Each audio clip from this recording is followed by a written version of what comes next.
Muy buenas noches, estimados estudiantes. Bienvenidos una vez más.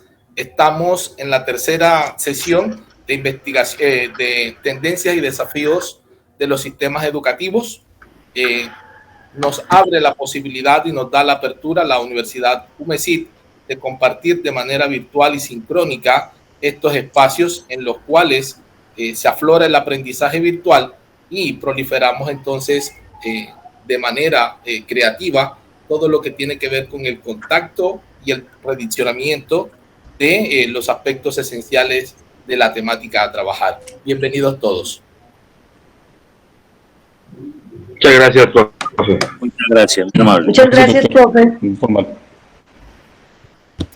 Bien, estaba hablando con el profesor hace unos momentos antes de que se llenara la sala. Él me preguntaba sobre investigación dirigida 1, que es una asignatura que ustedes ya tienen abierta en plataforma y que finaliza para el mes de agosto y todavía no tienen nombrado al tutor de tesis, porque esa es básicamente tutoría de tesis o dirección de tesis. Yo le comentaba al profe que la doctora Magdi me había hablado y se había comunicado conmigo para participar el día en el que ustedes hicieron la inducción, pero yo no pude participar ya que ese día tenía una clase a la misma hora. Entonces ella me dijo, yo le voy a compartir el video por el Drive, y de hecho ya lo hizo para que usted lo analice, lo observe, y pues me di cuenta que ella quedó en anunciarles o darles la notificación de quién se iba a encargar de impartir con ustedes esa asignatura. Lo más probable es que sea yo, ¿correcto? Porque la universidad, desde que yo estoy vinculado a ella, es el campo que más manejo, es en el que más me muevo, es el que más me caracteriza, ya que yo tengo experiencias de investigación con la Universidad Pontificia Bolivariana, donde soy egresado en el doctorado y la maestría. Entonces, pues, creo que voy a ser yo, todavía no estamos seguros, sin embargo, esperemos cómo es que es la asignación. Pero para mí sería un placer acompañarlos también en ese proceso, ya que es lo que más me apasiona, la investigación. Entonces, esperemos que ella dé respuesta y que les notifique a ustedes quién va a ser el acompañante en esa dirección de tesis. ¿Correcto? Muy bien, les comparto en pantalla entonces el documento que ustedes ya debieron descargar de la plataforma. Estamos entonces en tendencia y desafíos de los sistemas educativos. Abordamos la unidad 2, el cual tiene como título La modernidad inconclusa. A manera de introducción, entonces, les estipulo los siguientes. La modernidad es una categoría histórica dada en un periodo específico, caracterizado por distintos aspectos esenciales. Esta categoría no se refiere solamente a una serie de acontecimientos históricos que acontecieron durante momentos determinados, y tampoco se refiere simplemente a los distintos autores que se destacan en esta época, sino que en sí misma esta etapa histórica asocia un conjunto de ideas, los cuales nos permiten dar cuenta del espíritu intelectual desarrollado en ella. ¿Por qué hablamos entonces de un espíritu intelectual dentro de lo que tiene que ver la conformación de la modernidad? Porque históricamente es un periodo de ruptura en cuanto al pensamiento. Ustedes saben que la época moderna es una época que irrumpe totalmente el esquema de pensamiento y de conocimiento que se había abordado en toda la Edad Media. Y todos sabemos que la característica principal de la Edad Media es que el poder intelectual, el poder de conocimiento, el poder político, económico y social lo tiene la Iglesia, porque la Iglesia es la que influye en todos esos sistemas, ¿verdad? Principalmente en los grandes como que reinados. Entonces, en ese sentido, la Iglesia toma ese poder político, ese poder económico, ese poder social, y a partir del abordaje de ese poder inicia un proceso en el cual irrumpe para plantear distintos elementos, ¿ya?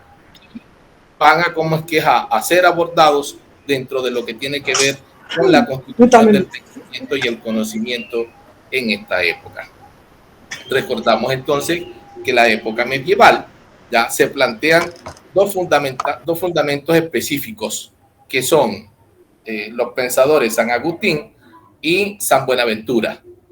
Por un lado, San Agustín plantea la parte del creacionismo: Dios es creador de todo, por lo tanto Dios es el centro de todo, y es fundamentado entonces después por San Buenaventura, planteando también el teocentrismo, ¿verdad? Entonces la iglesia se constituye, ¿verdad?, en la barca fundamental del conocimiento, ¿verdad? Y es un conocimiento entonces que deriva de su poder político, social y económico, y con eso entonces hace un dominio de todo lo que tiene que ver con los aspectos de la ciencia, con todos los aspectos que tienen que ver con lo social, y también, pues lógicamente, con todo el aspecto vivencial de las personas en la época.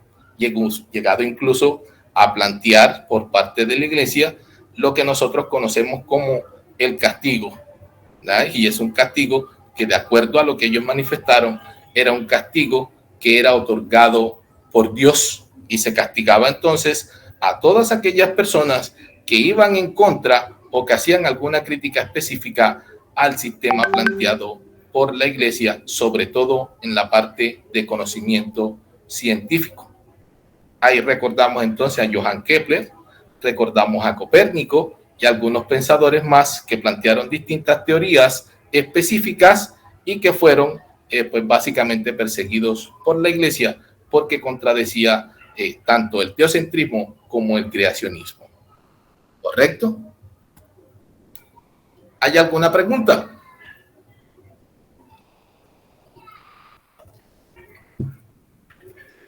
No, señor. Bien, avanzamos entonces. Está todo claro. Muy bien, avanzamos entonces. Esta etapa histórica tiene su origen en el siglo XVII, el cual define el desarrollo de la modernidad por distintas razones, que se fundamentan así. Entonces yo lo planteo de la siguiente manera: el auge de la ciencia por medio de la configuración de un método científico, el nuevo estatus epistemológico de las matemáticas como explicación que permite la comprensión de la naturaleza, la anulación del geocentrismo y teocentrismo medieval, la aparición de nuevos inventos y los nuevos descubrimientos que reconfiguran la forma de ver y entender la composición del universo. ¿Por qué entonces hablamos de una nueva forma de conocimiento durante la modernidad? Porque aquí entonces es donde se irrumpe todo ese aspecto religioso planteado por la iglesia en la Edad Media. Y surge entonces la nueva tendencia planteada desde la filosofía, que es básicamente el humanismo, y ese humanismo que se desprende del periodo denominado la Ilustración. ¿Correcto? Que ya sabemos qué es la Ilustración: auge de la ciencia, auge del conocimiento, auge de la tecnología, auge de elementos económicos como lo son los grandes inventos aparecidos durante el periodo de la Revolución Industrial, ¿ya? Y otros aspectos más que tienen que ver con lo artístico, con la arquitectura y otros aspectos también esenciales. ¿Correcto? ¿Alguien tiene algo que decir en torno a esto?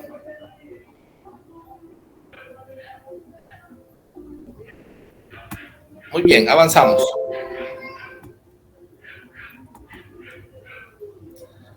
Planteamos entonces directamente lo que tiene que ver con la modernidad y decimos que lo que se conoce como modernidad es un cúmulo de elementos que significaron contrariamente avances y retrocesos.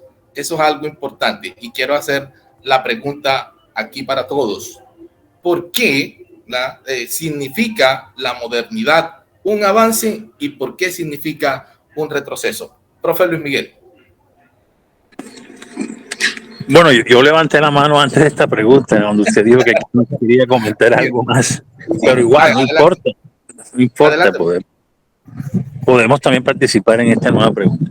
No, yo quería precisar un punto de inflexión grande que la mayoría de la historiografía lo tiene en cuenta, que es la Revolución Francesa, para determinar en sí la aparición de la modernidad, de las ideas modernas. La Revolución Francesa irrumpió el antiguo régimen, que es lo que usted está comentando, todo lo que había hacia atrás, incluso lo que quedaba todavía de la vida escolástica, de la Edad Media y todo, y el nuevo régimen, que es la aparición de los tres estados, y es la aparición de una nueva forma de Estado que nace precisamente en la Revolución Francesa. Entonces, algunos historiadores han determinado que el punto de inflexión es ese, la nueva concepción de Estado a partir de la Revolución Francesa, que demarcó a finales del siglo XVIII una nueva forma y un nuevo pensamiento. Incluso esas ideas, la Revolución Francesa irrumpe en América con los procesos emancipatorios que todos conocen y llegan más allá del siglo XIX, casi hasta el comienzo del siglo XX, con las revoluciones mexicanas y la Revolución Rusa. Todo como secuela de esas mismas ideas modernas. Entonces, lo que quería precisar era que la era moderna, que en realidad es diferente a la modernidad, solo que la modernidad ya comienza con un proceso de ideas que se extiende incluso hasta la era contemporánea y lo que llegamos hasta ahora, prácticamente de existencia como civilización. Y la pregunta que usted decía, ¿me la repite, por favor? Yo lo que le decía era por qué la época de la modernidad se convierte en un elemento de avance, pero al mismo tiempo también de retroceso a nivel social. Yo lo asumo de dos maneras. Un proceso de avance porque indudablemente cambiaron ciertas prácticas y ciertas relaciones entre las personas y en la sociedad. Aparecen nuevos agentes sociales y aparecen nuevos elementos sociales.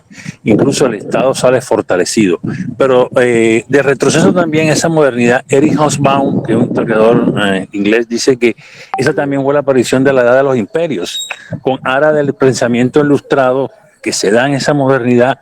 Estos nuevos estados infringieron y colocaron una expansión geográfica y una expansión imperial en todo el globo terráqueo.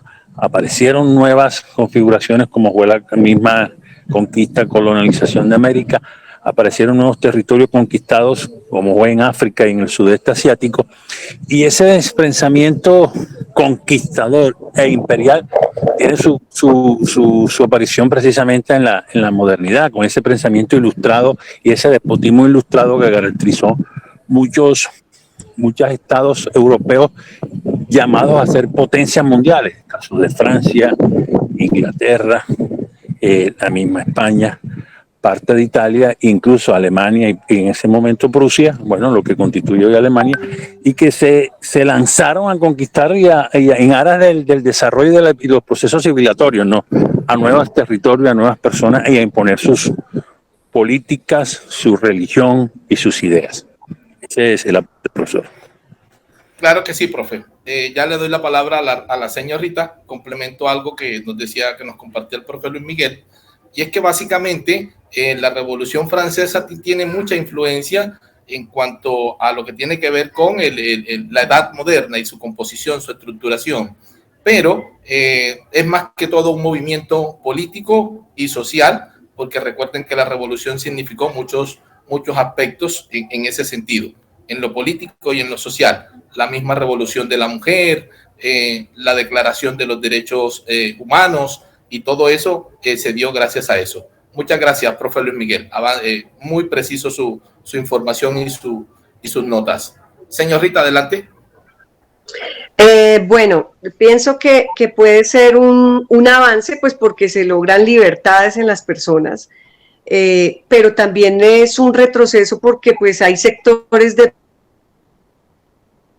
poder que transgreden límites que de pronto estaban dados por la iglesia, por esas, digamos, estructuras sociales que limitaban, valga la redundancia, y esos sectores de poder entonces transgreden eso. Entonces de pronto se logra libertad, pero a la vez esos excesos de los límites. Gracias. Claro que sí, señorita. Gracias a usted por su participación. Miren, aquí es algo muy fundamental en cuanto a lo que plantea la señorita, y es que básicamente hay una irrupción que parte el esquema religioso planteado en la Edad Media y en su transición a lo que tiene que ver con la Ilustración. Y aparece la figura de Lutero. Recuerden que Lutero hace una irrupción grande en el pensamiento medieval de la Iglesia en cuanto a creencia, en cuanto a doctrina, y pues básicamente eso permite también que se alcance esa misma irrupción en todo lo que tiene que ver con la estructura de pensamiento social, ¿no? Entonces, eso es fundamental, tener en cuenta que Lutero es una figura también fundamental dentro de este proceso de irrupción en cuanto a la parte religiosa, que termina siendo también definitivo en la parte de el aspecto social en cuanto a conocimiento y pensamiento, ya que la Iglesia había logrado dominar básicamente la mentalidad social de la gente. ¿Ya? ¿Con qué? Pues lógicamente con la impartición del miedo, el castigo divino. A usted se le castiga es porque Dios así lo quiere. Entonces, parte de la idea de la virtud, del bien, del mal, del pecado y pues todo ese pensamiento filosófico que se dio a partir de la Edad Moderna y que se fundamenta en las Sagradas Escrituras, pues termina siendo definitivo y para constituir todo ese dominio político, económico, social de la Iglesia durante ese periodo histórico. ¿Alguien más?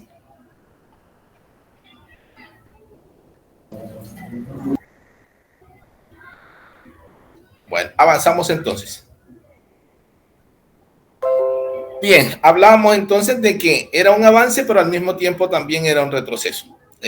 Por lo que Habermas plantea que es un fenómeno que aparece permanentemente en Europa cada vez que se forma la conciencia de una nueva época mediante la redefinición de su relación con la antigüedad, así como siempre que se consideraba la antigüedad como un modelo a recuperar a través de alguna forma de imitación.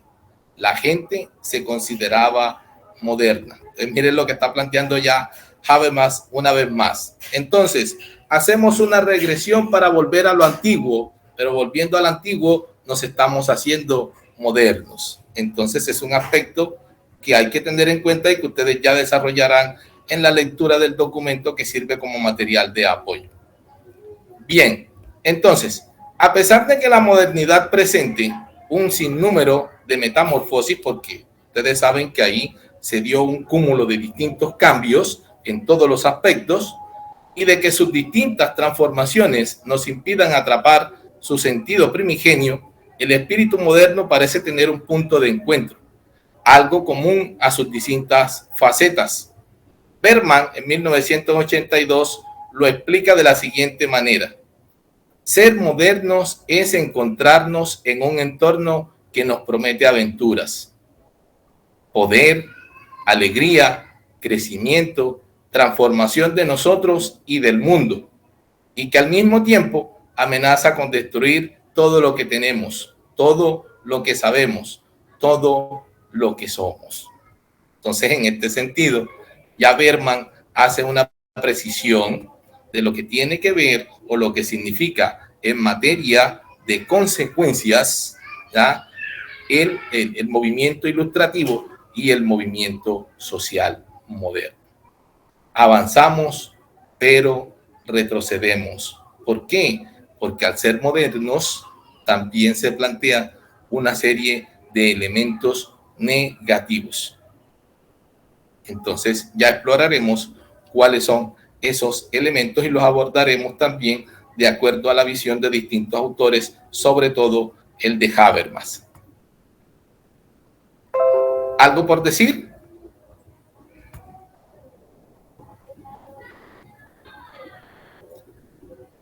Bien, avanzamos. Los entornos y las experiencias modernos atraviesan todas las fronteras de la geografía y la etnia. Ya lo decíamos y lo decía también, hacía la apreciación el profe Luis Miguel. De la clase y la nacionalidad, de la religión y la ideología. Se puede decir que en este sentido la modernidad une a toda la humanidad, aparentemente, pero es una unidad paradójica, la unidad de la desunión. Miren eso. nuevamente entonces el autor nos plantea que avanzamos, pero al mismo tiempo retrocedemos. Nos arroja a todos a una vorágine de perpetua desintegración y renovación, de lucha y contradicción, de ambigüedad y angustia. Ser modernos es formar parte de un universo en el que, como dijo Marx, todo lo sólido se desvanece en el aire. Entonces miren cómo entonces se constituye una época de avance, también vista desde el punto de vista del retroceso. Entonces hay que hacer la visión de la época moderna y su constitución desde esos dos puntos. Hay avances, pero esos avances nos llevan a retroceder en distintos ámbitos. Seguimos. Su postura, es decir, la de Marx, con respecto al mundo, la sociedad y el individuo, puede considerarse como optimista, en contraposición a la tradición pesimista de Frankfurt, es decir, la escuela filosófica de Alemania, encabezada por Horkheimer, entre otros. Ustedes conocen ya que la escuela de Frankfurt, en cuanto a planteamiento de la época moderna, plantea muchísimas críticas. Habermas conceptualiza la sociedad ya no solo como dominada por la razón de acuerdo a fines o racionalidad teleológica, ni con valores predominantes como el valor de la ciencia, el valor de la moral y el valor de la religión. Para él, la sociedad es una integración de valores y la razón pura por medio de la comunicación, que es lo que utiliza para lograr dicha integración. Entonces Habermas aquí saca ya un primer elemento en cuanto a la constitución de los avances de la época moderna. Es decir, que él dice, en la época moderna, válido para su auge es la comunicación. Se permite que las personas se manifiesten, cosa que no hacía la iglesia en la época medieval. Entonces ya aquí hay una manifestación del ser humano, ¿verdad? Pero es una manifestación nuevamente que, visto desde el punto crítico de distintos autores, no solo de Habermas, significa también avance, pero al mismo tiempo retrocesos.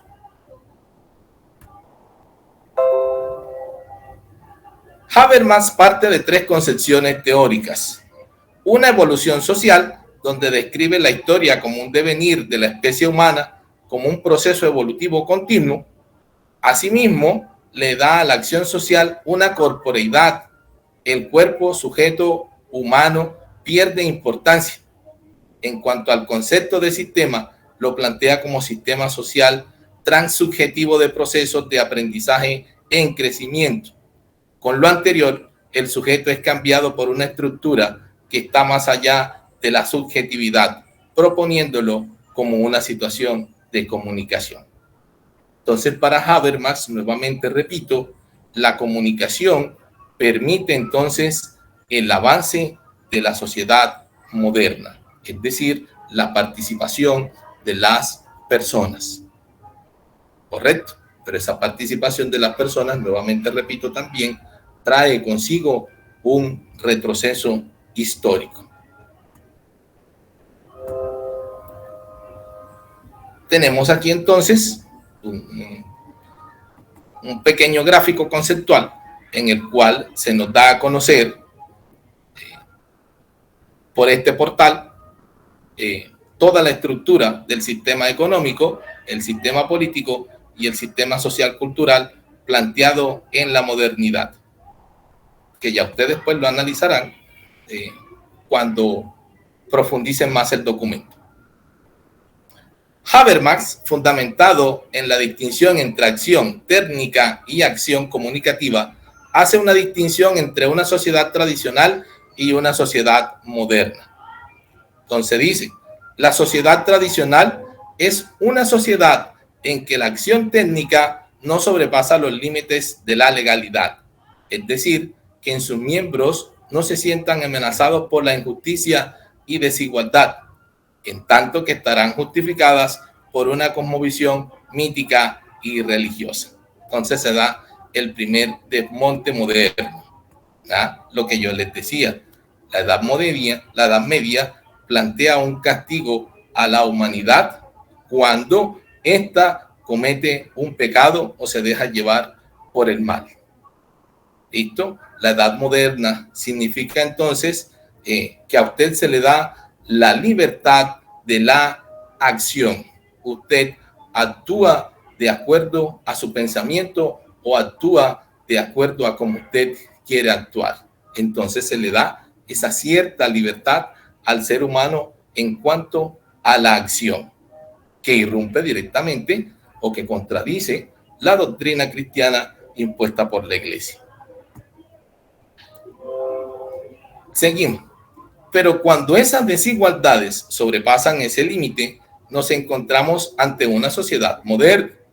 Esta última va a legitimar la opresión institucionalizada de unas clases sobre otras, desde su misma constitución, sin necesidad de recurrir a explicaciones y fundamentos de naturaleza externa a ella misma. Entonces aquí Habermas dice que en la época moderna lo que se hace es legalizar los estratos sociales, legalizar que existan unas personas que son superiores a las otras. Y eso ustedes también lo van a profundizar en el documento. ¿Algo por decir hasta aquí? ¿Alguien que tenga un aporte con referente a lo que hemos analizado hasta el momento?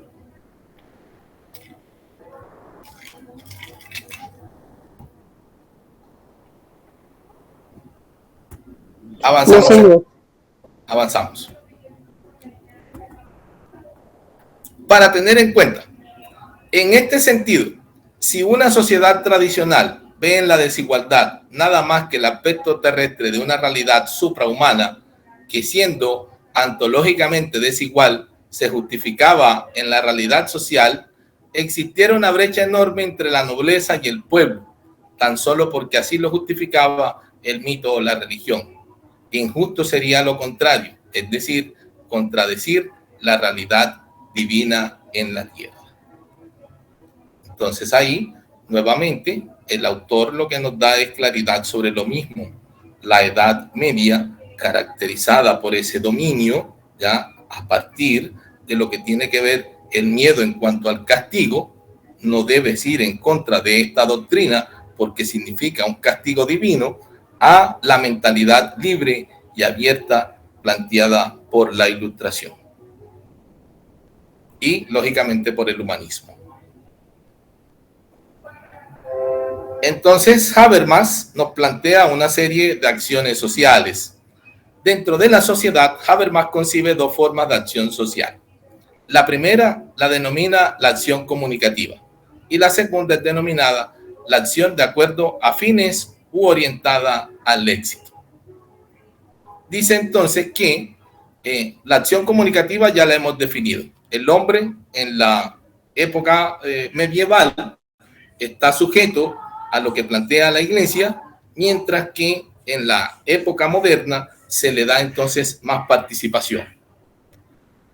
En cuanto a la acción de acuerdo a fines y orientados al éxito, ¿no?, es concebida como aquella acción que hace uso maniqueo de las circunstancias para sacar ventaja y oprimir.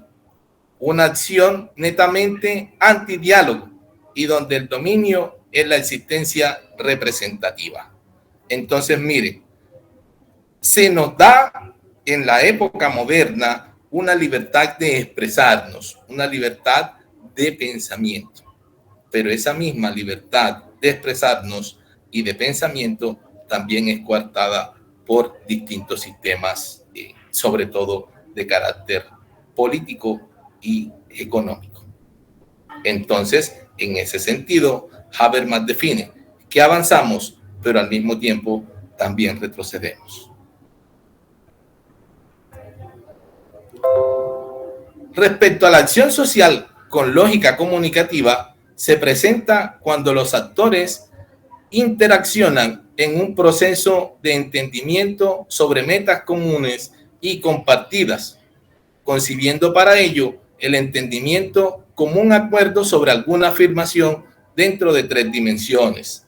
Entonces él plantea la dimensión cognitiva, en la que la rectitud de una propuesta puede ser probada objetivamente; la moral, donde las propuestas se realizan sobre la base de las normas establecidas; y la psicológica, donde las afirmaciones son valores por la persona a partir de circunstancias internas. Entonces aquí tenemos en cuenta estos gráficos que nos plantea el mismo Habermas sobre las acciones sociales y sobre los componentes de las orientaciones de la acción, planteado entonces como valores, normas, finas, medios y recursos. Entonces, todo eso va a influir dentro de la constitución de lo que es la época moderna y toda su estructuración económica, política y social. Y aquí lo tienen también en este siguiente cuadro que él plantea. Y ahí afirma entonces que el elemento cultural, el elemento social y el elemento de la personalidad, porque también es importante dentro del elemento de la época moderna. Y aquí aparece entonces y tiene un auge lo que es la psicología. Avanzamos. A partir de lo anterior, la manipulación, la conquista, el engaño son vistas como estructuras de comunicación distorsionadas. Entonces, bien lo decía el profe Luis Miguel, es una época en la cual los grandes imperios, los grandes estados empezaron a colonizar y a conquistar otros territorios. Sobre todo se viene entonces la conquista americana, maquillada la conquista con esos elementos colonizadores de progreso.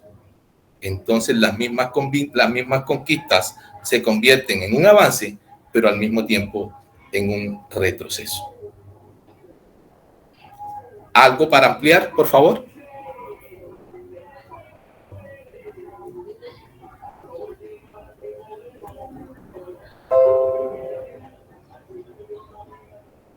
Avanzamos.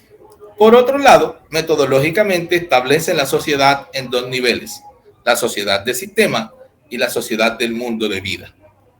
El mundo de vida presenta varios significados. Se refiere al saber de fondo sobre el que sustenta normalidad de una situación de habla. Es también el lugar donde interactúan los hablantes. Asimismo, es la comprensión de lo que nos es propio y lo que nos es extraño, o sea, la vida cotidiana. Es en el mundo de vida donde se desarrolla la acción comunicativa a partir del acto de habla. A su vez, el mundo de vida se articula en 3 esferas: la cultura, la sociedad y la personalidad, que está ubicado en el gráfico que ustedes tienen ahí, que visualizan ahí, planteado también por Habermas. ¿Qué trajo consigo entonces la modernidad? Un afán por explicar y justificar. Es decir, se te da participación. Con la participación tú explicas y se dan otros elementos que ya los mencionábamos, que nacen a partir de las estructuras políticas, como las conquistas y toda esa cuestión, y empiezan a justificarse. O más bien, es legitimarse. La irracionalidad de la sociedad en el sistema económico mismo. Recordemos que estas conquistas tenían un fin económico y político como tal. En el caso de América Latina, la conquista significó dominio a nivel político por los reyes españoles, pero también fines lucrativos económicos, porque explotaron todos nuestros recursos y nos saquearon.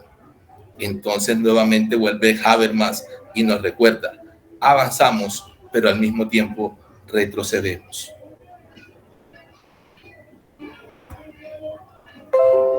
Seguimos. Es decir, que en vez de buscar explicaciones de tipo míticas y religiosas, se empezó a buscarlas al interior mismo del funcionamiento de sus subsistemas. Es decir, Si dejamos a Dios a un lado, entonces viene el conocimiento humano impuesto sobre, ¿verdad?, a aquellos que son de mente más débil. Entonces aquí vamos a armarnos nuestros sistemas, nuestros subsistemas, y empezamos un sistema de poder y de gobierno. A tal punto llegó esto que se logró penetrar también la esfera de lo que antes pertenecía a la acción comunicativa, como son las instituciones familiares, la enseñanza, entre otros, abarcando de este modo casi la totalidad de las formas de vida. Entonces Habermas viene y nos dice: avanzamos y retrocedemos, pero no solamente nos quedamos en el avance ni en el retroceso, sino que nos quedamos también en que la constitución de esos distintos subsistemas en busca de poder político y económico terminaron influenciando en la educación. Y por eso Habermas dice en la enseñanza. ¿Ya? ¿Por qué? Porque lógicamente aquel que mantiene el poder o el que tiene el poder va a querer que el poder se justifique. ¿Y cómo se justifica? En las instituciones educativas. Entonces, nuevamente le repito, Habermas, avanzamos, pero también retrocedemos. ¿Algo que decir?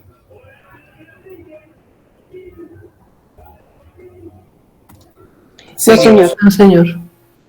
Seguimos. Ahora viene entonces Marx.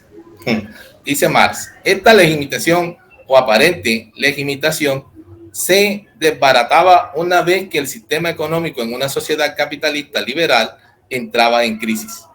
De modo que gracias a esta, el hombre sufría una ilustración crítica y le mostraba la verdadera cara del sistema injusto y desigual, lo que nosotros vemos en la época contemporánea, ¿ya? Desenmascarar los sistemas políticos y el juego político de dominio. Ahora, para Habermas, en su crítica a la sociedad capitalista avanzada, esta crisis, que era el producto del desarrollo de las fuerzas de producción, ya no es tal ilustración. Es decir, mire que Habermas dice: vamos a acabar con ese movimiento ilustrativo, porque ese movimiento ilustrativo significa avance, pero también significa retroceso. Sino el fundamento real de legitimación ideológica. ¿Por qué? Porque la creación de los distintos subsistemas lo que traen es retroceso. ¿Retroceso en qué sentido? En que buscan justificar sus fuerzas de dominio, tanto político como económico. Y aquí entonces él lo dice. He aquí el inicio de la reformulación de la tesis marcusiana de que las fuerzas de producción parecen haber entrado en otra forma de relacionarse con las interacciones humanas, gracias a su desarrollo técnico-científico, pues ya no desempeñan una labor de ilustración crítica en las personas, sino más bien fundamentan la legitimación de la opresión social.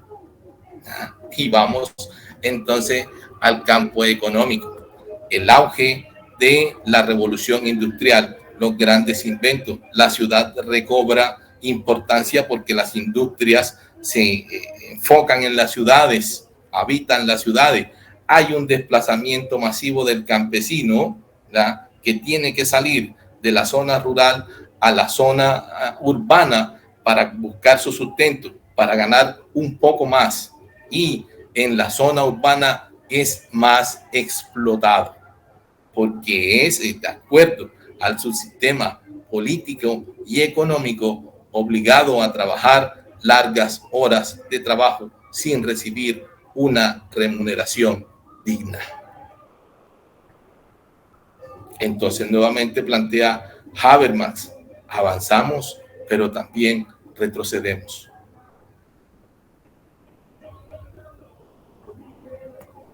Y aquí entonces Habermas plantea los siguientes elementos en cuanto a la estructuración de la sociedad: componente cultural, la normativa en las orientaciones de la acción y las motivacionales.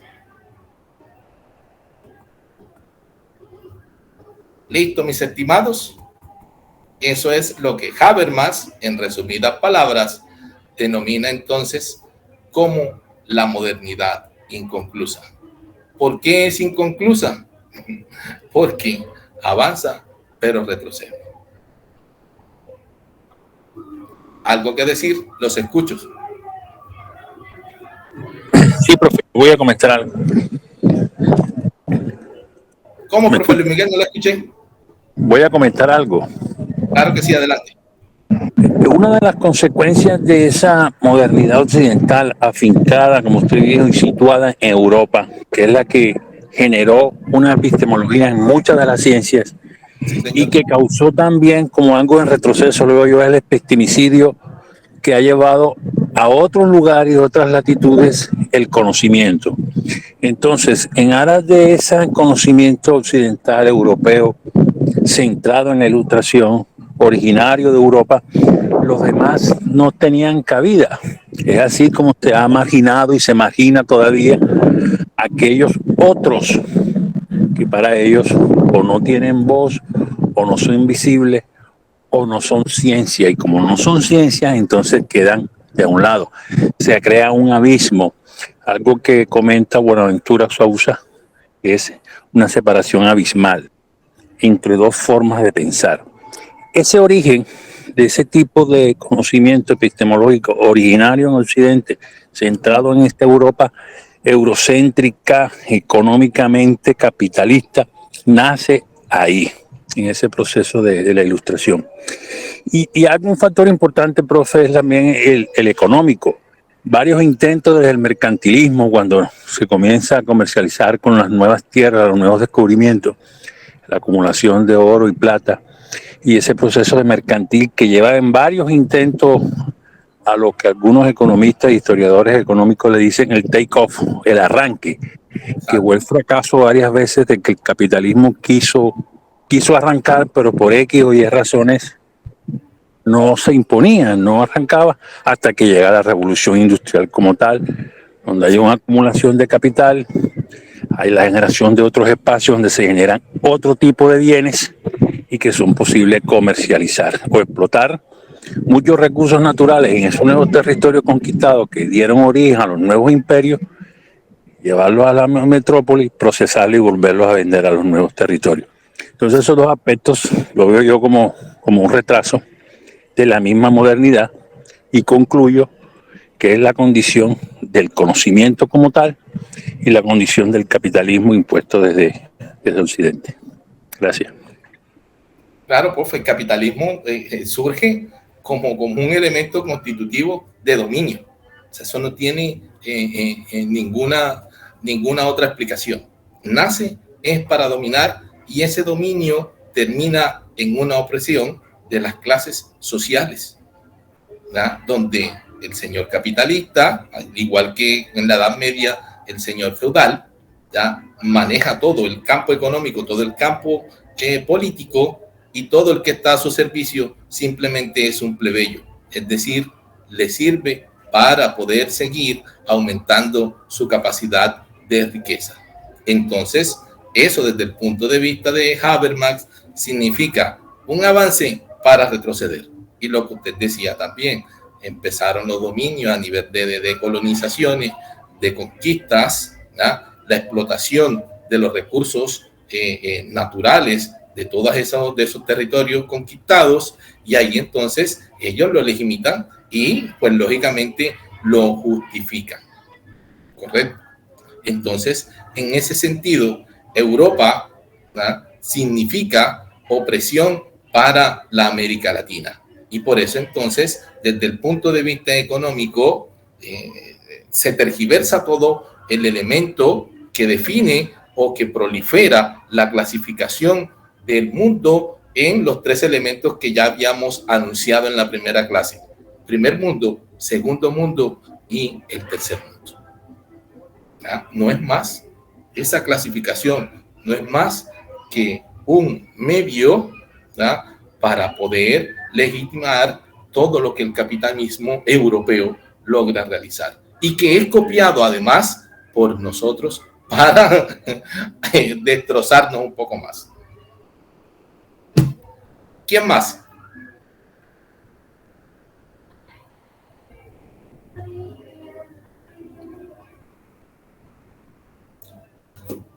Bien, si no hay entonces más participación, lo que quiero decirles como conclusión en este tercer encuentro virtual, donde la información de la modernidad inconclusa se va a profundizar desde el documento aportado en la plataforma que ustedes deben analizar para la participación en el foro asincrónico, pues básicamente, estimados estudiantes, esto pues básicamente nos debe servir para ser un poco más críticos ante los elementos mediáticos que se nos presentan a nivel político, social y económico en la época contemporánea.